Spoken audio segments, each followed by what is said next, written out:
Toute l'histoire du mouvement ouvrier mondial consiste essentiellement à un travail anarchique pour s'organiser afin de résister, réduire ou même éradiquer l'exploitation puis les différentes formes d'oppression. En fait, toutes les conquêtes importantes dont on joue aujourd'hui sont le résultat des luttes du passé qui sont menées par les travailleurs organisés dans des syndicats, des partis puis des organisations. Il ne faut pas remonter très loin en fait pour découvrir qu'il a fallu se battre contre le patronat pour obtenir la fin de l'exploitation des enfants, la semaine de 40 heures, les congés payés, les congés de maternité, la sécurité au travail, puis évidemment n'importe quelle augmentation de salaire. Mais aujourd'hui, partout où on regarde, au Québec comme ailleurs, les travailleurs sont constamment attaqués. Le patronat essaie par tous les moyens de nous enlever nos acquis. Ça fait longtemps que ça dure, puis c'est loin d'être terminé. Entre autres, le mouvement syndical québécois a subi plusieurs reculs dans les 20 dernières années. En fait, selon l'Institut de la statistique du Québec, les employés de l'administration québécoise gagnent 6,2 % de moins que les autres salariés, incluant les avantages sociaux. Puis ce chiffre, il grimpe jusqu'à 13,2 si on considère seulement le salaire. En plus, le Québec, c'est la province où les enseignants et les infirmières sont les moins bien payés au Canada. Les écarts, en fait, peuvent aller jusqu'à 11 %. Pourtant, le secteur public est pas mal plus syndiqué que le privé. Donc, non seulement on peut voir l'ampleur des reculs, mais on peut aussi comprendre un peu mieux le triste scepticisme de bien des gens vis-à-vis de la pertinence des syndicats. Le mouvement syndical a été sous la pression constante des coupures, de la privatisation, de l'austérité, puis chaque attaque était soutenue, de près ou de loin, par la menace d'une loi spéciale contre le droit de grève. Malheureusement, l'absence de préparation, d'audace et la capitulation devant chacune de ces menaces de loi spéciale a eu un impact direct sur la tendance lourde de recul. Tant aussi longtemps que notre direction syndicale ne va pas oser se préparer concrètement à défier ces lois spéciales-là, les reculs vont continuer.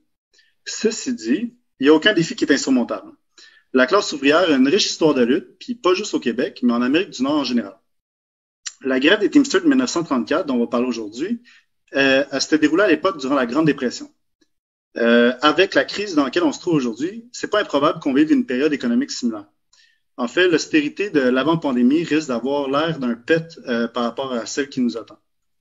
Dans ce contexte-là, je pense que c'est tout à fait approprié de tirer des leçons inspirantes des luttes syndicales des années 30 pour les utiliser dans les luttes qu'on mène aujourd'hui. Donc, en 1933, aux États-Unis, après 4 ans de Grande Dépression, le taux de syndicalisation tournait autour de 6 à 7 %, d'après ce que j'ai trouvé sur Internet. 11 ans plus tard, en 1944, le taux de syndicalisation atteignait 35 %, le plus haut point dans l'histoire des États-Unis. Donc, comment expliquer chez nos voisins du Sud un tel revirement de situation en si peu de temps? En fait, ces années-là marquent une période de radicalisation rapide de la classe ouvrière américaine. Le contexte et les conditions catastrophiques de la Grande Dépression qui avait débuté en 1929 va jouer un rôle important sur la conscience des travailleurs. Par contre, pour qu'il y ait des changements radicaux en faveur de la classe ouvrière, il ne faut pas juste une crise économique puis une radicalisation. Pour obtenir des changements, il faut s'organiser puis il faut se battre. En 1934, il y a une grève qui va particulièrement inspirer la classe ouvrière américaine, puis c'est la grève de Minneapolis.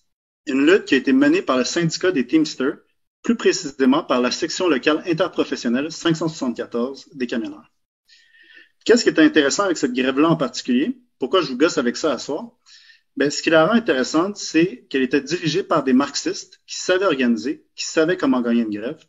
Donc, comme vous allez pouvoir le voir, ils vont jouer un rôle essentiel. Donc, pendant les premières années de la dépression, avec le chômage massif, les travailleurs aux États-Unis étaient généralement poussés à garder la tête basse. Ils essayaient de garder n'importe quel job tant aussi longtemps qu'ils ne se trouvaient pas dans la rue. Par contre, en 1933, la situation économique va s'améliorer légèrement, puis va ramener un peu de confiance parmi la classe ouvrière américaine. En plus, le président nouvellement élu, Franklin Roosevelt, pour essayer de baisser la grogne dans la population, avait ajouté une clause dans sa loi nationale de reprise industrielle, la NRA, qui suggérait la garantie du droit à la négociation.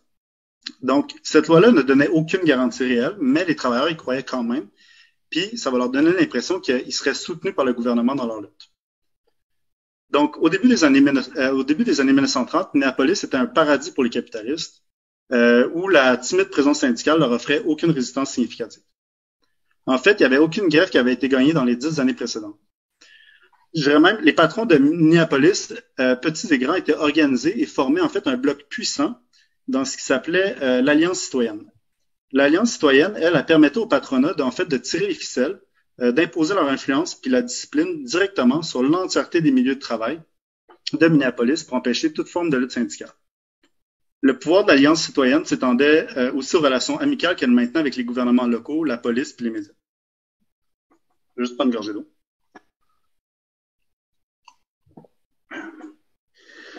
Donc, les syndicats qui étaient présents à Minneapolis étaient ce qu'on appelle des syndicats de métier.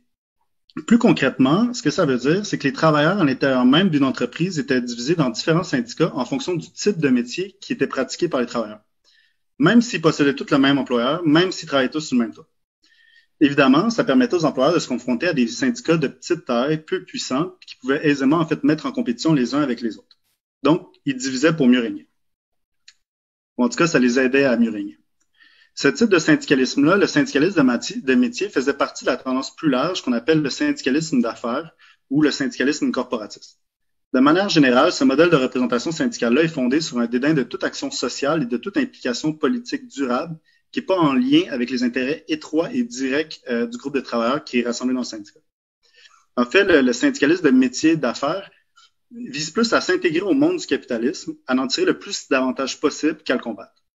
En fait, l'idée, c'est que les conditions des travailleurs peuvent s'améliorer par la collaboration de bonne foi entre les différents acteurs économiques, donc entre les syndicats, les patrons et le gouvernement.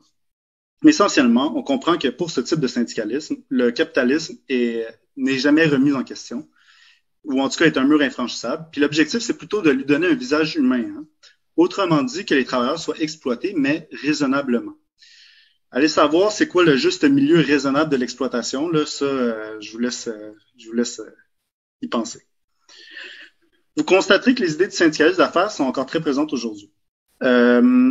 Ceci dit, les petits syndicats de métiers de Minneapolis étaient tous ultimement fédérés dans l'AFL, qui était la Fédération américaine du travail. Puis la direction de l'AFL, elle jouait activement en fait un rôle contre-productif, puis était la meilleure représentante du syndicalisme d'affaires. À travers les États-Unis, les militants marxistes, eux, étaient organisés à l'époque dans ce qui s'appelait la Ligue communiste d'Amérique. Ils se réclamaient donc des idées de Marx, Engels, Lénine et Trotsky. Puis leur perspective, c'était de construire un parti révolutionnaire pouvant mener les travailleurs américains à renverser le système capitaliste. Mais ils savaient que renverser le capitalisme, ça se fait pas du jour au lendemain. Hein.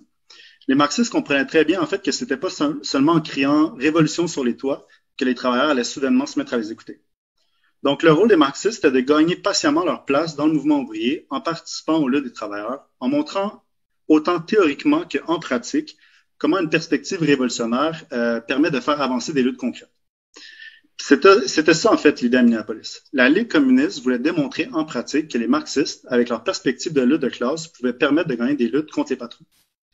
Par rapport à la lutte syndicale, contrairement au syndicalisme d'affaires, les marxistes privilégiaient plutôt les méthodes du syndicalisme de combat, du syndicalisme industriel, du syndicalisme de lutte de classe.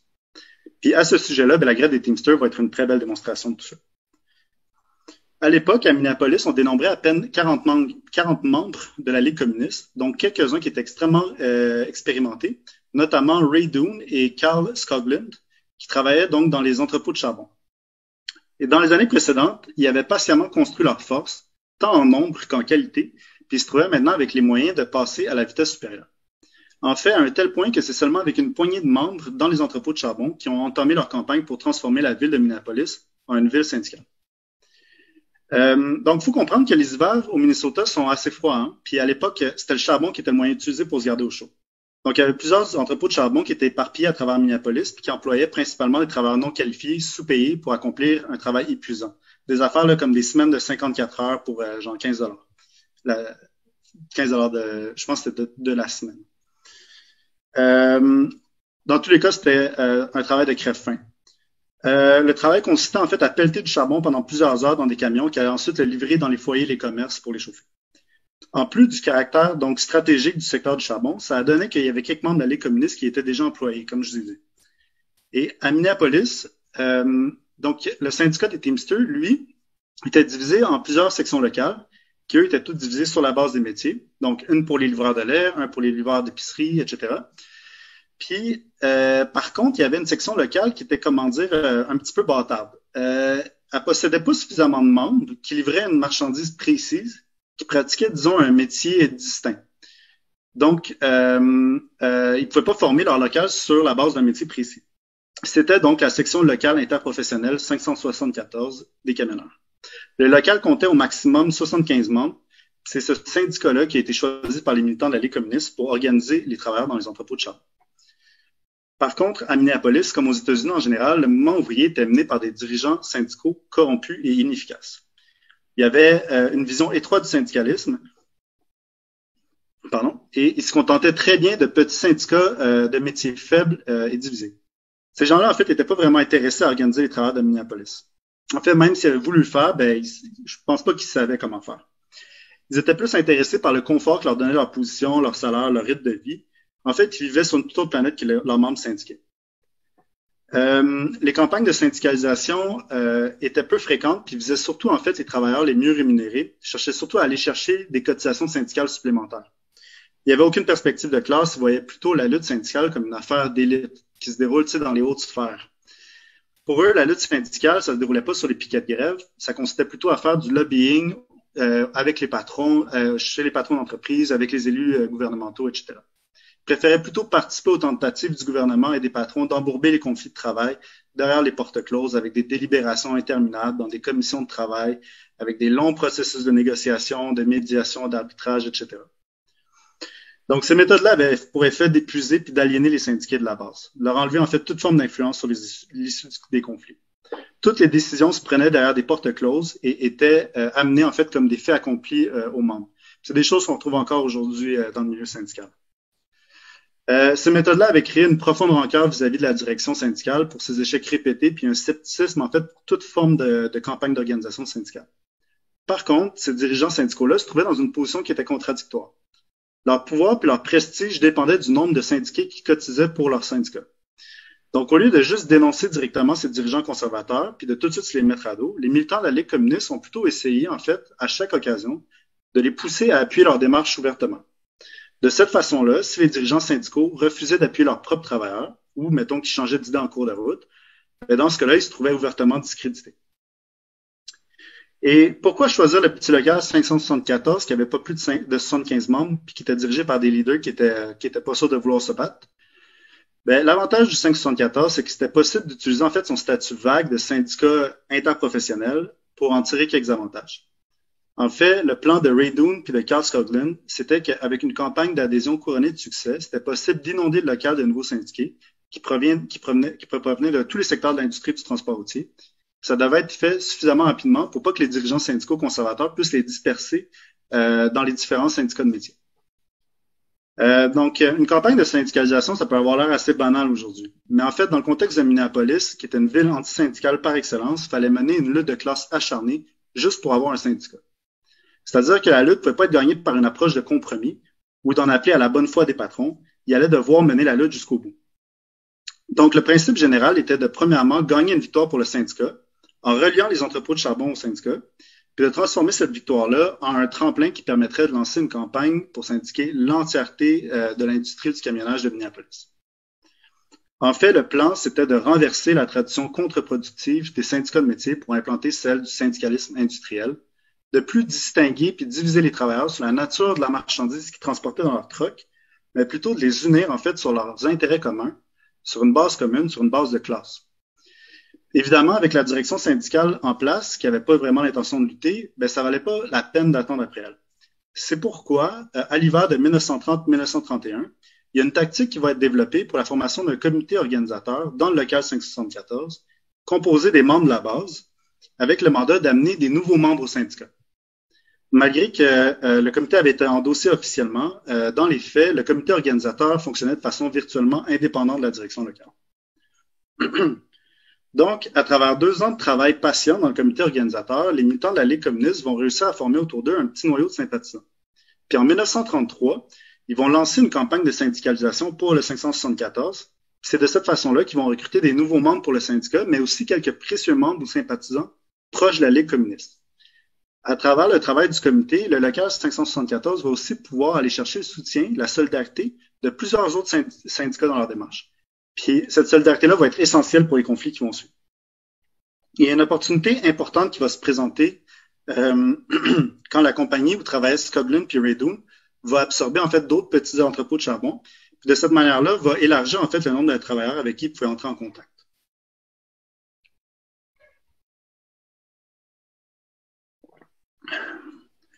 Le chauffage, ça sèche l'air. Hein? Faut que je boive de l'eau. Excusez-moi. En janvier 1934, donc le comité organisateur avait rassemblé suffisamment de soutien Et donc, il y a une liste d'exigences qui a été formulée. Il y a une grève qui a été prévue pour début février à travers tous les entrepôts de charbon. L'Alliance citoyenne, qui est l'organisation patronale, avait la tête enflée, puis l'essence engourdie à cause des succès des 10 dernières années. Fait que la grève va complètement les prendre par surprise. La grève va être déclenchée en plein milieu d'un coup de froid, le 7 février. Puis en fait, le besoin important d'approvisionnement en charbon va imposer une forte pression sur les compagnies de charbon pour régler le conflit le plus rapidement possible. Le moment choisi pour déclencher la grève n'a pas été pris au hasard. Contrairement à l'idée qu'on entend souvent que les moyens de pression ne doivent pas trop déranger les services, le moment a été choisi spécifiquement là où la grève ferait le plus grand mal au portefeuille des patrons. De cette façon-là, en fait, ils ont forcé à agir le plus rapidement possible, quasiment en panique. Puis les grévistes n'ont pas eu peur de se mettre à dos la population. En fait, leur audace a été accueillie comme un vent de fraîcheur. Donc, le comité organisateur avait impliqué les membres nouvellement recrutés dans des piquets massifs et il y avait plusieurs jeunes membres qui sont venus avec une innovation particulièrement efficace, les piquets de grève volants.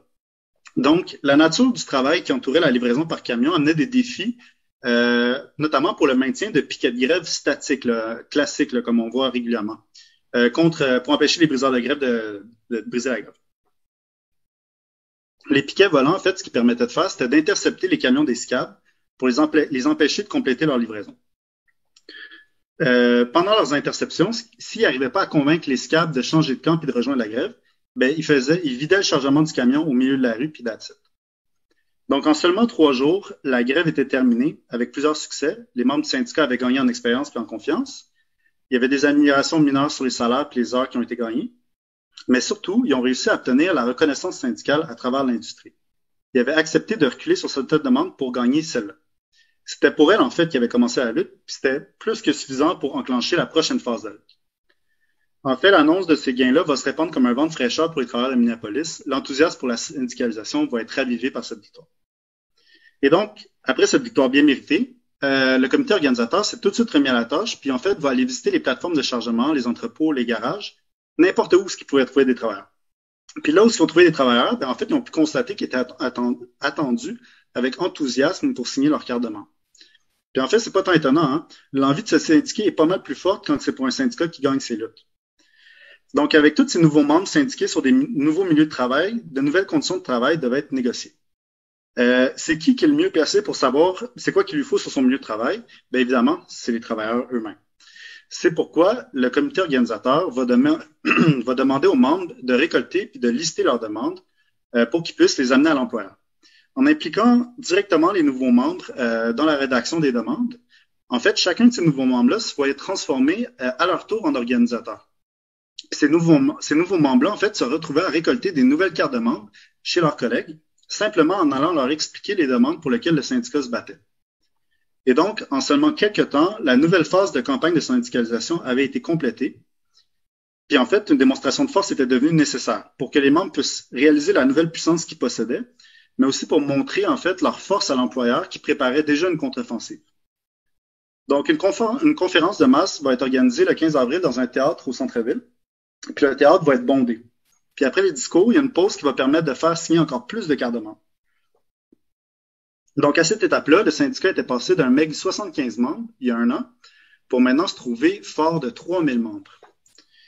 De l'autre côté, l'Alliance citoyenne, l'organisation patronale, elle aiguisait aussi ses couteaux.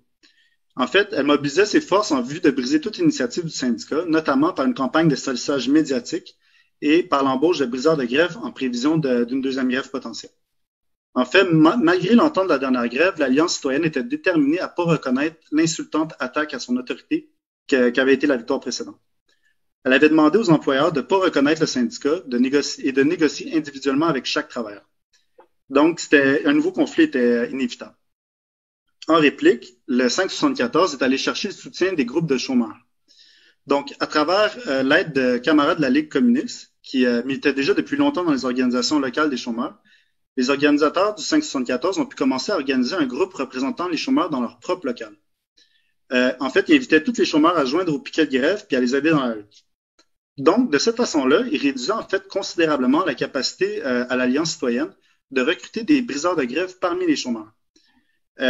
Parce qu'en fait, les chômeurs étaient plus ouverts à prendre ce genre de job de briseur de grève à cause de leur situation qui était extrêmement précaire et qui était en situation de survie. Donc, la direction marxiste du comité organisateur avait réussi à amener plusieurs chômeurs du côté des syndiqués en démontrant les intérêts communs qu'ils avaient à soutenir contre le patronat de Minneapolis. Le 574 est aussi allé chercher des soutiens des fermiers locaux, en arrangeant la vente de leurs produits chez les petits épiciers pour éviter qu'ils se trouvent à prendre le côté des patrons quand que les grévistes devraient fermer le marché central qui était un centre névralgique. Les travailleurs des autres syndicats puis le Conseil central du travail ont aussi été contactés de façon à aller chercher leur soutien puis leur endossement officiel et leur endossement officiel aux demandes du syndicat en vue de la lutte qui se préparait. De plus, il y a un comité auxiliaire des femmes qui avait été organisé afin d'impliquer dans la grève les femmes des travailleurs, mais aussi n'importe quelle femme qui voulait joindre à la lutte. Puis le comité participait activement à tous les aspects clés de la grève, notamment au quartier général de grève. Puis en fait, le quartier général de grève, c'était incroyable. C'était genre un grand garage au centre-ville de Minneapolis qui avait été arrangé avec des salles de conférence, une zone d'entretien des véhicules, une cantine, puis même un hôpital. Pourquoi, vous pouvez vous demander, en fait, un gréviste qui peut plus manger peut rapidement en fait se transformer en briseur de grève. C'est pourquoi la cantine permettait de s'assurer que tous les participants à la grève puissent manger des repas chauds qui sont en pleine forme pour piqueter. Les hôpitaux officiels, eux, c'était des endroits de choix pour arrêter et emprisonner des grévistes blessés. La police allait simplement les cueillir sur leur lit d'hôpital. Donc, avec l'hôpital au QG, toutes les blessures mineures des grévistes pouvaient être soignées dans un environnement complètement sécuritaire. C'était vraiment très professionnel. Il y avait des infirmières, puis il y avait même un docteur qui était tous sympathisants à la grève qui participait. Évidemment, dans le cas où il y aurait des grévistes qui étaient gravement blessés, ils seraient tout de même envoyés à l'hôpital officiel pour qu'ils puissent avoir les soins adéquats. Ces mesures-là peuvent sembler extrêmes, mais en fait, ils étaient entièrement justifiées en sachant que la police, à la solde de l'Alliance citoyenne, avait déjà lourdement utilisé la matraque pour réprimer les travailleurs. Donc, comme je disais, le conflit était inévitable. L'Alliance citoyenne cherchait la lutte, puis le syndicat était plus que prêt à lui donner. Donc, le 14 mai, les membres du syndicat du local 574 se sont rassemblés puis ont voté à l'unanimité pour la grève. Puis à cette assemblée-là, au lieu de laisser la prise de décision entre les mains de l'exécutif du local, les membres de la Ligue communiste vont suggérer aux membres la formation d'un comité de grève de 75 membres en charge de toutes les affaires relatives à la grève. Les 75 membres de ce comité-là faisaient partie en fait des meilleurs organisateurs du syndicat. Ils avaient tous été élus par les syndiqués sur la base de l'autorité politique qui avait pu gagner dans la dernière grève. C'est sans surprise que les membres de la Ligue communiste se sont fait élire dans ce comité parce qu'ils avaient déjà bien démontré leur qualité. Le 16 mai, quand la grève a été déclenchée, il y a des nouveaux membres qui se sont présentés au QG pour se joindre à la grève. En fait, en très peu de temps, un mois plus tard, le 574 avait réussi à doubler son nombre de membres pour un total de 6 000. Puis donc, l'Alliance citoyenne a encore une fois été prise par surprise devant l'ampleur et la discipline de la mobilisation. En fait, à ce stade-là, avec la présence fortement organisée des piquets volants, il n'y avait plus rien qui pouvait se déplacer sur route à Minneapolis sans l'autorisation du comité de grève. Puis devant cette situation-là, l'Alliance citoyenne a mobilisé la police pour briser les piquets de grève. Au début à coups d'amende, sans succès, puis ensuite par la violence de la matraque. Comme ça, il y a quelques grévistes qui ont commencé à revenir au QG avec des os brisés puis des coups de feu. Mais au lieu d'intimider les grévistes, la répression a plutôt eu pour effet de renforcer leur détermination. Puis c'est à partir de là qu'il y a une force de constables spéciaux qui a été organisée par l'Alliance citoyenne. Donc, c'était une force organisée dont le seul objectif était de briser par la violence et la peur les piquets de grève au marché central. Il avait recruté notamment chez des petits patrons et etc. Puis il y avait même des membres de l'Alliance citoyenne qui étaient là-dedans. Et donc, de ces nouveaux développements vont arriver les événements de la bataille de la fuite des constables, The Battle of Deputies Run.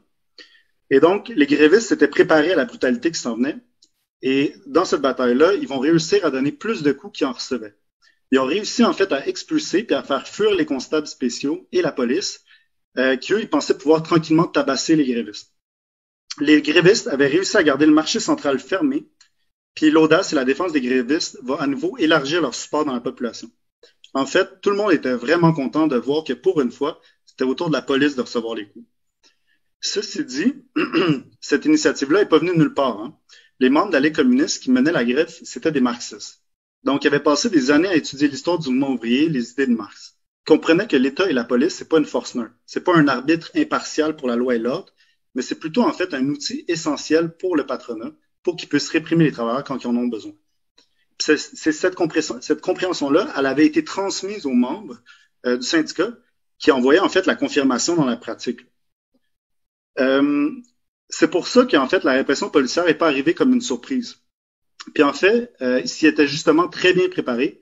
Quand la répression est arrivée, ben, ils savaient déjà comment y riposter. Puis cette compréhension-là ne s'arrêtait pas à la violence policière. Hein. Ils comprenaient aussi que les droits démocratiques ne pouvaient pas être garantis par un morceau de papier, défendu par un gouverneur soi-disant neutre ou progressiste, mais plutôt qu'ils devaient le conquérir, ce droit, par eux-mêmes, à travers une lutte et des actions concrètes, puis qu'ils devaient le défendre encore et encore. Ils comprenaient aussi que le gouvernement et les patrons essaieraient toutes les tactiques sournoises et manœuvres pour embourber la lutte, briser son momentum, à travers l'intervention de médiateurs, en demandant des trêves sans garantie pour enlever aux grévistes les victoires qu'ils avaient gagnées dans la rue. À ce sujet-là, fait comique, la quasi-totalité des médiateurs qui ont été présentés aux grévistes sont repartis en fait les mains vides et en burn-out. Donc, la présence des marxistes leur permettait de comprendre ces leçons-là à l'avance et d'être prêts en fait à toutes les attaques, que ce soit de la matraque ou de la soi-disant justice. Puis toutes ces leçons-là, ça vaut encore pour aujourd'hui, hein, avec nos gouvernements et leurs incessantes lois spéciales. Et donc, après une grève de 10 jours, il y a une entente qui a été trouvée. Elle rencontrait pas tout à fait toutes les demandes du syndicat, mais elle offrait quand même des concessions significatives sur les salaires, les heures et les conditions de travail. Mais surtout, puis le plus important, l'entente donnait la reconnaissance officielle du syndicat pour représenter tous les conducteurs de camions, mais aussi tous les travailleurs qui se trouvaient à l'intérieur des entrepôts, comme sur l'équipe de déchargement. L'entente a été acceptée par une assemblée des membres, puis la grève s'est terminée. Donc, sur l'élan de cette nouvelle victoire-là, le local 574 a continué ses efforts. Il y a d'autres syndicats dans la ville qui ont retrouvé leur vivacité grâce à la lutte syndicale, inspirante qui avait été menée par le 574.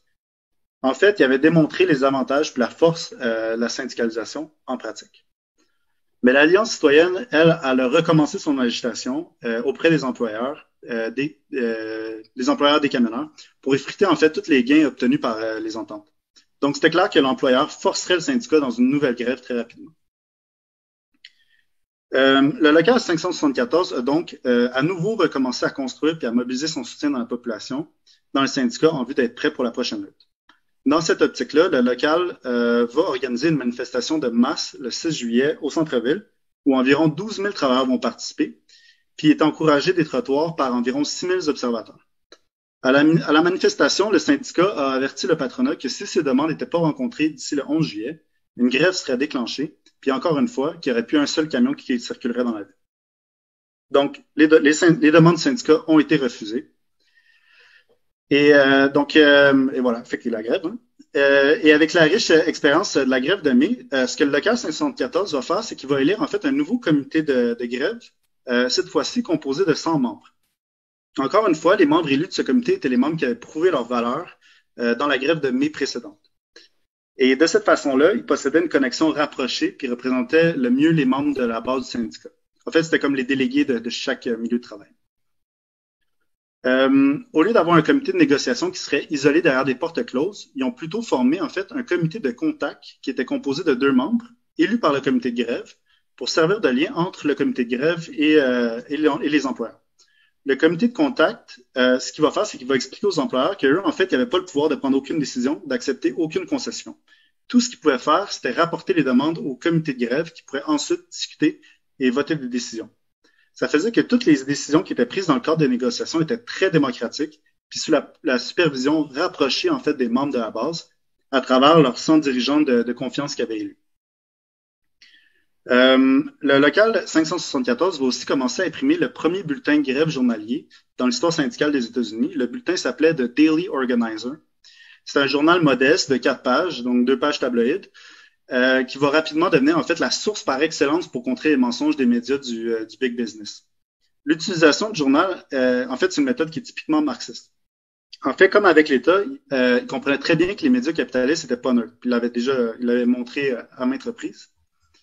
Donc, malgré les prétentions d'objectivité journalistique, les médias ont démontré qu'ils mentaient, qu'ils déformaient la réalité pour démoraliser les grévistes et en fait manipuler l'opinion publique en faveur des patrons.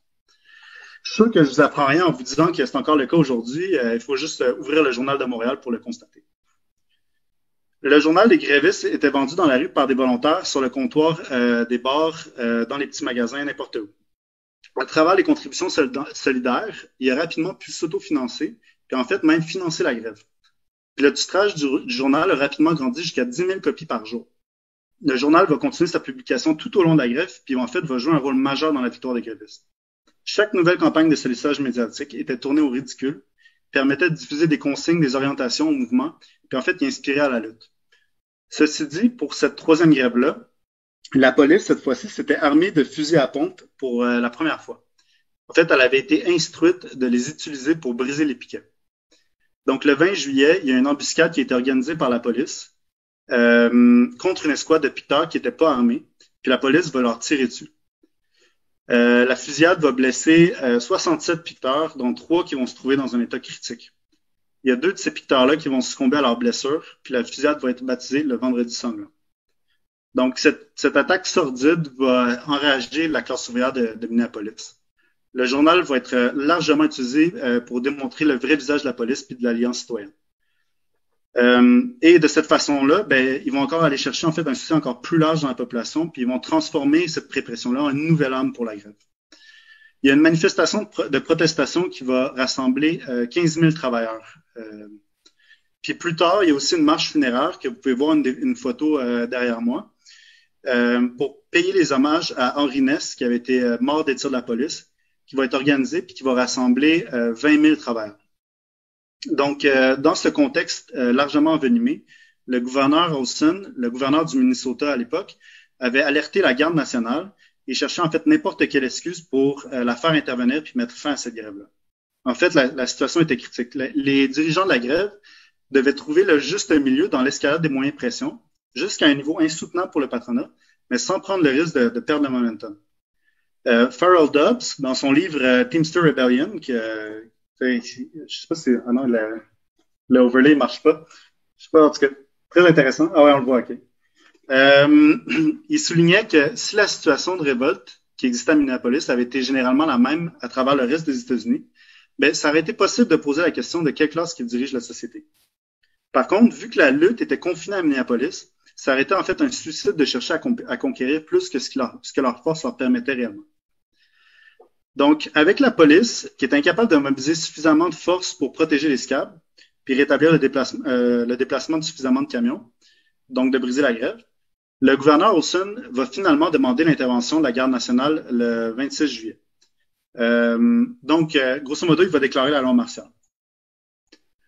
Le 1er août, la garde nationale va faire une descente au quartier général du 574 pour confisquer le quartier général puis arrêter les dirigeants de la grève. Les intentions de la descente étaient claires, hein, c'est couper la tête du mouvement puis la remplacer par une nouvelle direction plus docile qui pourrait conclure une belle entente rapidement avec les boss puis mettre fin à la grève qui commençait à vraiment être gênante. En revanche, ce qu'ils ont eu à la place, ben, c'était le reste du comité de grève de 100 membres qui était pleinement d'accord avec sa direction puis en fait qui avait participé activement à toutes les prises de décision en lien avec la grève. Il n'y avait aucune décision qui avait été prise derrière des portes closes à l'insu des membres de la part de la direction.